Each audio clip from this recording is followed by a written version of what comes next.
1-yard line. With their backs against the wall. This ain't a game to me. If you think it's a game, get the f*** off of this box.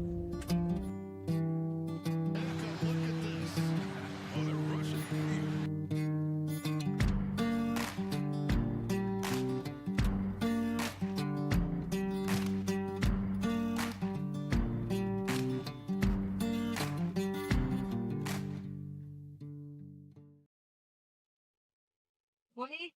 Hello, everybody. Welcome one, welcome all, and welcome back to the Bleav in Iowa State podcast. I'm your host, Tyler Carter. And I'm Cody Van Salem. Yes, Cody, thank you for joining me again. I know you are busy, and I know you're graduating next week, and I know that's got to be a good feeling after the last 3 years in your journey at Iowa State. Yeah, so been busy, so there's probably have to go in and out. So if I have to leave early, then that's probably why, because I'm prepping my house for that stuff and doing something in my house tomorrow. That's fine. That's all good. I can take over. Yeah, sounds good. Wanted to talk about real quick a few things. Obviously, as we know, Donovan Davis is a Cyclone. With that, I mean, the Cyclones continue to dominate the state of Wisconsin. Yep, I think I was listening to two guys. It was someone from Iowa Everywhere, or I think it was like somebody reported that Wisconsin, the University of Wisconsin, has missed out on 17 straight top 100 recruits via 24/7 Sports from in-state. And yeah, T.J. Altenberger and his coaching staff continue to dominate the state of Wisconsin. Yeah, it was funny because the amount of copium that I saw from Badgers fans saying, we didn't want him anyway, or the pressure is too much for people to play at Wisconsin. I'm like, no, it's because of Greg Gard. That's why. Yeah, it's also funny hearing like the duality of the Big Ten fans saying that we're broke, but simultaneously they're claiming that we threw more money around for Donovan Davis. I'm like, you guys have probably double the NIL that we have, and you have Big Ten money at that. So, like, what is it? Do we not? Are we broke, or did we throw money? Which one? Yeah, who knows? To mention, anyway. we beat them in their backyard in Milwaukee. Brad Davis, the infamous Brad Davison, when he poked fun at, like, he saw Iowa State, that image he made, he was like, Iowa State, bro. He was laughing that off at the time. We can introduce you to Alto Basket Burger Ball and Tyrese Hunter.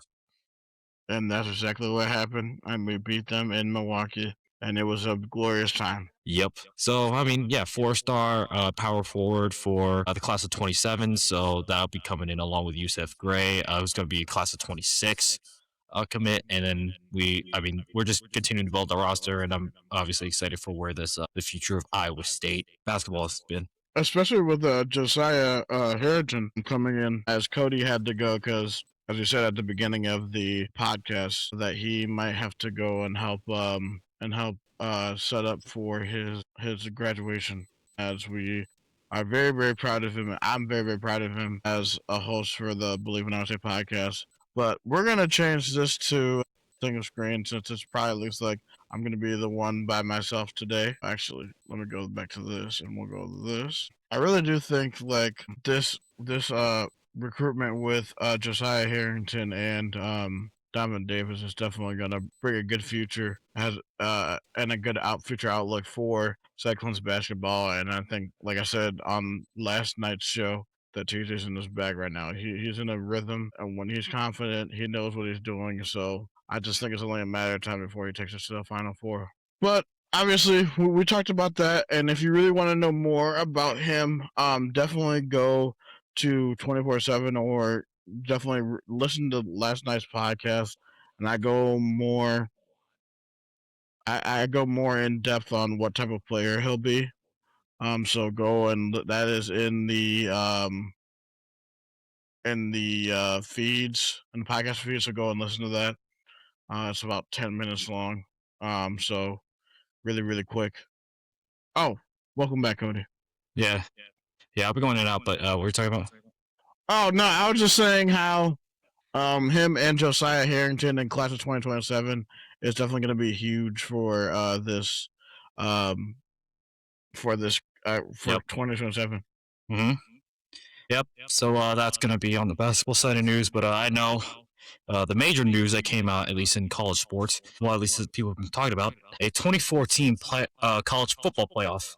Now, think we've alluded to this a little bit, but there is like a kind of a theoretical bracket. But I mean, if this does get like, what are like your thoughts on it and whatnot? Okay, so I think for me, in a 24, so I know they said there's going to be 8. There's going to be 8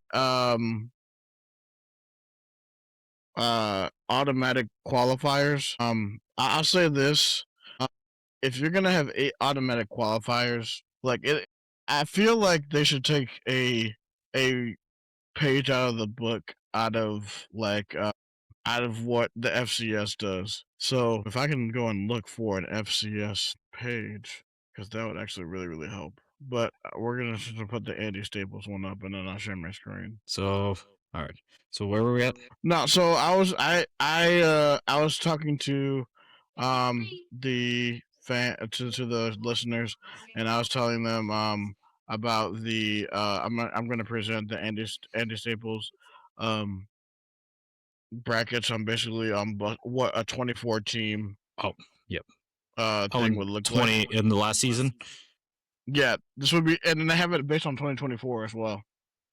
4. Okay. Okay. So looking at this bracket here, so this is from the 2025 college football season.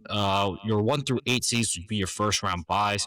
Ohio State would be the number 1 overall seed. Indiana as the Big Ten champion would be the number 2. Georgia as the SEC champion would be number 3. Texas Tech winning the Big 12 is number 4. Number 5 would be Oregon. Number 6 would be Ole Miss. Number 7 would be Texas A&M, and number 8 would be Oklahoma. So those are your first round buys. So those would be like, and we're presuming that these games would happen on campus because I know that's something I heard roughly when it came to expanding the playoff. Yeah. They would have these on campus, and which would mean that the Final Four would probably be the ones that would be probably at the stadiums. Yeah, the New Year's 6 rotations. Yeah. Okay. So looking at the first round matchups, your 16-17 would be the USC, Southern California, against the Virginia Cavaliers. The Alabama Crimson Tide would host the North Texas Mean Green. Green Wave of Tulane would head to Austin to DKR Memorial Stadium and take on Texas. Miami would host the Houston Cougars. We'd have a Big 12 old Pac-12 battle with Utah hosting Arizona. Your Iowa State Cyclones will be headed to South Bend and take on Notre Dame, so maybe some revenge there for 2019. Michigan would head to Nashville to take on Vanderbilt, and then Georgia Tech would take on BYU in Provo, which ended up being the Pop-Tarts Bowl. So I mean, like, I'm not gonna lie, like, if we were to do a 24 team playoff, like, obviously you would have to let like not everybody in, but like there's not going to be as many like automatic qualifiers. I think you can get people on board with this because a lot of these matches are very, very compelling. Like Iowa State going on the road to Notre Dame. Like I'd be at that. I would definitely go to South Bend for that. Mm-hmm. And then obviously you have the Pop-Tart Bowl matchup in Provo. You've got the old Pac-12 battle with Utah, Arizona. Then looking at Tulane and Texas could be a fun one. That could be a fun one. You'd also have Miami against Houston. So some interesting matchups in this first round. And then looking at the possibilities too, you would have Texas against Texas Tech, old Big 12 rivalry. Iowa State taking on Texas A&M. That would be a fun one to see. That would be fun. Going down to College Station, man. Mm-hmm. And then looking across here, let's see, USC taking on Ohio State. So a battle within the Big Ten. Yeah, and then you see a rematch of Alabama OU, which was a fun one, and in which Oklahoma was victorious in Tuscaloosa. Mm-hmm. So, I mean, I guess like your thoughts here, like, I mean, I can see the argument for the expansion for the college football playoff with the games on campus and things like that. I do have one thing too, where it's like the prestige of playing in a playoff. I feel like I could see it getting diluted a little bit if you let in 24 teams because it's not like as like of high importance to really play at your best because some teams can like. You could really see maybe a lack of urgency and a lack of like quality in the regular season because they know they can get in. But so that could be a detraction. But I could also see maybe teams in the non-con taking more risks because like with this expanded field, they would be like, okay, I can afford a loss here because I can still find a way into this expanded playoff and whatnot. Well, see, and the argument that you made was the same argument that was made about the 12-team playoff, and if anything, it just brought even more. Like we saw, it brought even more emphasis on the regular season. I Yeah. mean, like I understand that, but like I'm also just looking at it from the perspective of like the FCS also does this as well. Like hmm I think if we're gonna do a 2014 playoff, it has to be like something similar to what the FCS does. Yeah. To in order for it to be, it can't be just like a Big Ten SEC Invitational, and then you have Yeah. just another 10 random teams. Like it Yeah. has to be everybody that's part of it. hmm Yeah, and I mean, we've seen this too, not in just in college sports, but in sports around the world. I'm looking at the UEFA Champions League, for example, in soccer.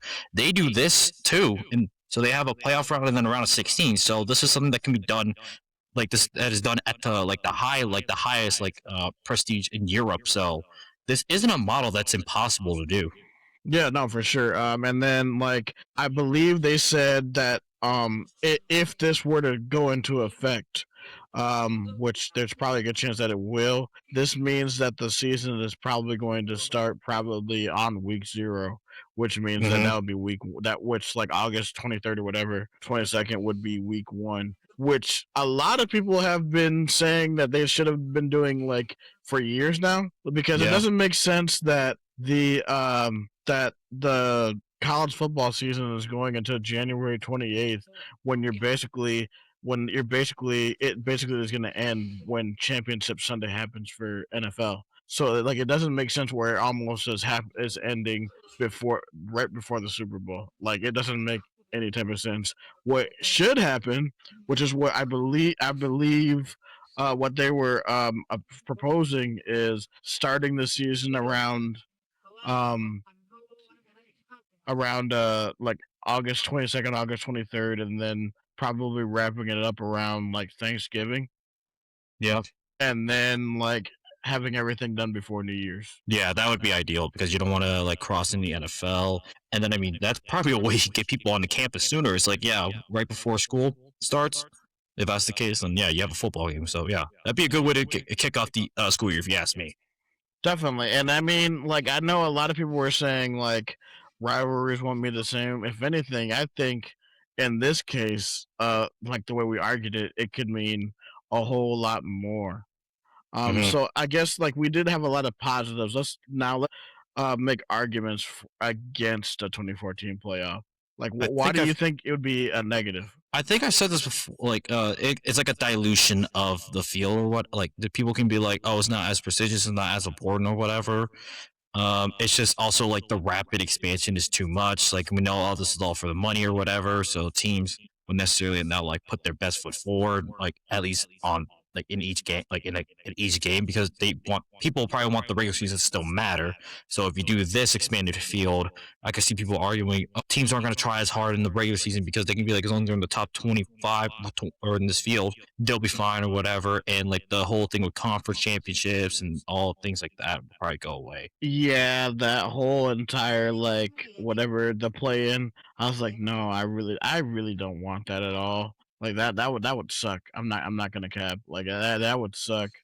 I think for me, like if you're in like a conference that is absolutely like an absolute meat grinder, and Mhm. let's say like somehow one of the teams victorious, and let's say you come into this like 11-1, and the other team is 8-4 or 7-5, and then they end up upsetting that team, then you have an 8-5 team in the playoff, which is Mhm. basically what we almost had. Which in this situation, Duke would have made the playoff at 8-5 since they won the ACC. So I mean, is that something that we really want? Now the sicko in me would be like, oh hell yeah, I want that. Like at that point, for me, it doesn't really matter it's just like, man, I want to see this. Like, who knows what can happen? And I know a lot of people are saying, well, that means that there's going to be more blowouts. I'm like, not necessarily. If you look at those matchups, and I mean, we're going to talk about just we're going to bring this back to Iowa State. In this situation, this would have been gigantic for Iowa State because they would have made playoff in back-to-back years in this system. Mm-hmm. Yeah, and I mean, this also could play like let's say this was in effect, like actually in the 25 season, like does this little thing, does that affect if Matt Campbell decides to leave for Penn State and the whole team goes? Like, there's also domino effects too, considering like coaching changes, roster changes, transfer portal, all that. That's something that people could be concerned about too. But I think that would be ironed out. Yeah, and I also think like it goes into like maybe another extension talk, and then because if we're going off of this system, like obviously we're talking hypotheticals. Going off of this system, this would have been Iowa State's second straight playoff appearance. And then at this point, then Jamie probably would have been like, okay, well, you know what, we're gonna give Matt an extension, and then we're gonna give him, because if anything, we're gonna give him money for his staff, because he wants to retain his staff. So like that's probably what would have happened if this happened in this system. So like I think like there are both positives and negatives to this situation. I'm definitely gonna put this out on the page. Or if anybody wants to, if anybody who's watching wants to weigh in, what do you guys think? Do you think 24 team playoff would be advantageous, or would it be detrimental? Because I just think like a lot of the people, a lot of the talking heads in college football, Bleav that, like, especially Josh Pate is definitely against this. But I know on the Cover 3 podcast, they were saying sometimes quality or quantity is not going to be quality. But I mean, if we're really trying to find a one true champion, I feel like if we're gonna do 24, this could be the way, because a lot of people said that this could turn people off. I don't know, because like every time because it's just what I've seen is that everybody always will assume the worst, and I always will talk about doomsday scenarios. And the 12 team playoff was actually, yeah, I think it'll be fine. Like if we like, again, I'm going to go back to this Champions League like model, for example. Like in the knockout phase, like you had like certain teams that like qualify. Like the 1 through 8 got the first bye, and then like 20, like not 9 through 24 gets into like they're in the playoff. And I mean, it's already a done thing, and you already have a top 25 ranking. So why not make that maybe like a part of it? Yes, exactly. So like I am going to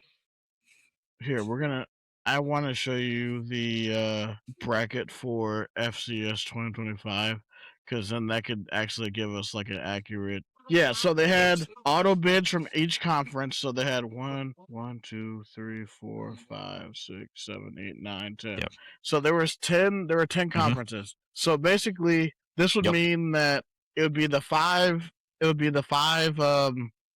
the Power 4 conference championship and then winners. You would have the MAC. Yep.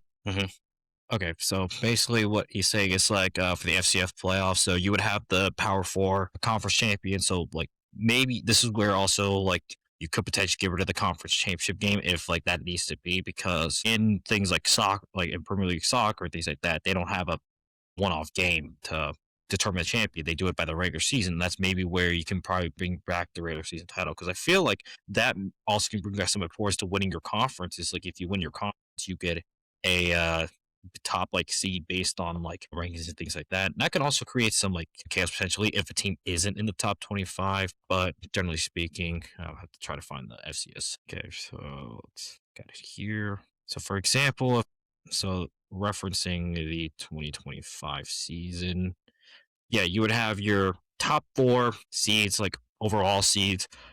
They would get a like actually wait no it's like top 8, yeah, so your top 8 overall teams in your rankings, in your final rankings, say they get a first round bye, and then you'd have your next 8 teams all seeded, and those games would take place on their home campus, and then your final 8 teams would be unseeded. And I think if it's how I remember this.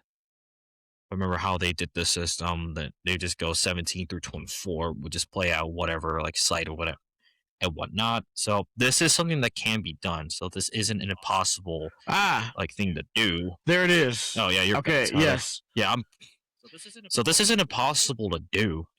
And I mean, we've seen the model here in FCS. So I mean, all you have to do, like, you can just bring it up to FBS, and not much would change. It's just the only reason why I think people would be against it is like all the talking suits or whatever about their money. That's the big problem. Is like people, oh, my wallet's gonna hurt from this. I'm like, all right, whatever. I think that's the problem, is that this game is controlled by money. It's money driven, and it's not even like making money problem. It's a spending problem. Yes. That's going to be the issue.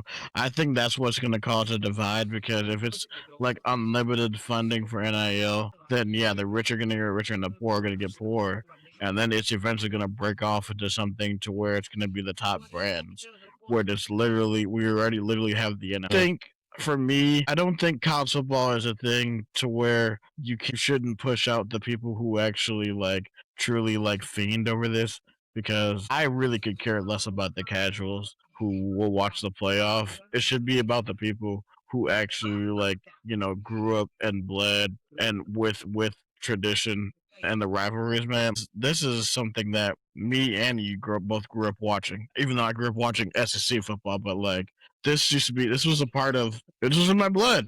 I grew up watching Florida games. I grew up, I went to college games. I still go to college games now. It's a fun thing. It's much more affordable, and it's just a good way to have camaraderie with your friends and building new friends up. So it should be interesting things to do. Hold on. Go ahead. This is something that I've been like. This is something too that like yesterday. So yesterday, so this report from On3 came out that Milan Momcilovic, who is currently in the draft process, recently was in a meeting, completed a Zoom meeting with the University of Kentucky. And I know this has been something that's been rumored too, of like Kentucky wanting to throw money around, trying to build a roster or something.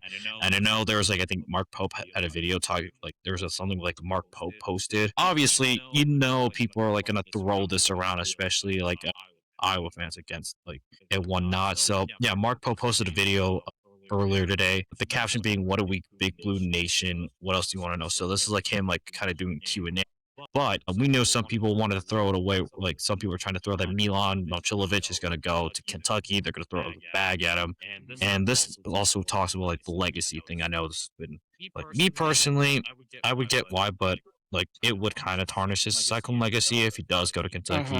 And it's funny seeing like Kentucky fans like want him, at the same time they remember how he performed in big games. So it's like that. But then some like pocket of like Tavern Hawk fans are praying that Milan goes to Kentucky. Of course, because they're going to use it against us, just because the funny thing is, we got to talk about that real quick. Them acting like they know basketball because they made it to the Elite Eight when they haven't been to the tournament in so long, and knowing that part of the tournament is matchups and luck. So like, I don't understand. We had a better season, like whatever. It's because here's what they're gonna do. They're talking all this stuff, and when we win Kinnick again and went on a 54-yard field goal, they're going to have nothing to say again. And then the people are saying that we're going to lose a Carver Hawkeye. I'm like, that's not going to happen either. Like, come on, man. Yeah, I mean that's the thing. Like, and like here, my philosophy, all respect to them making the league. That's great for them. But at the end of the day, both Iowa and Iowa State went home trophyless. So exactly. The most important thing is winning the national championship. So I mean, you can win, like you can celebrate your making the Elite Eight. That's great. I mean, it's the first time in like what 30, 40 years for you. I mean, we haven't been there in 20 some years, but it's also funny seeing them like not consider 2000 a part of the 21st century. Oh my gosh. At that point, yeah. The less said about that, the better. But I mean, it's whatever. So this is the off season, but yeah. I think we can cut off there. But I mean, real quick, I guess, we can probably go right to our sponsor, FanDuel. So obviously, the NBA playoffs have been heating up. The Spurs and Timberwolves are tied at 1 game apiece. And the New York Knicks are up 2-0 on the 76ers. And speaking of that, the Knicks are up 5 right now against Philly in game 3. Yeah. I think the Knicks heading into that game were the favorite. I think it was either Knicks or Sixers that were favorite heading into that game. Are they at Madison Square Garden? No, this is in Philly.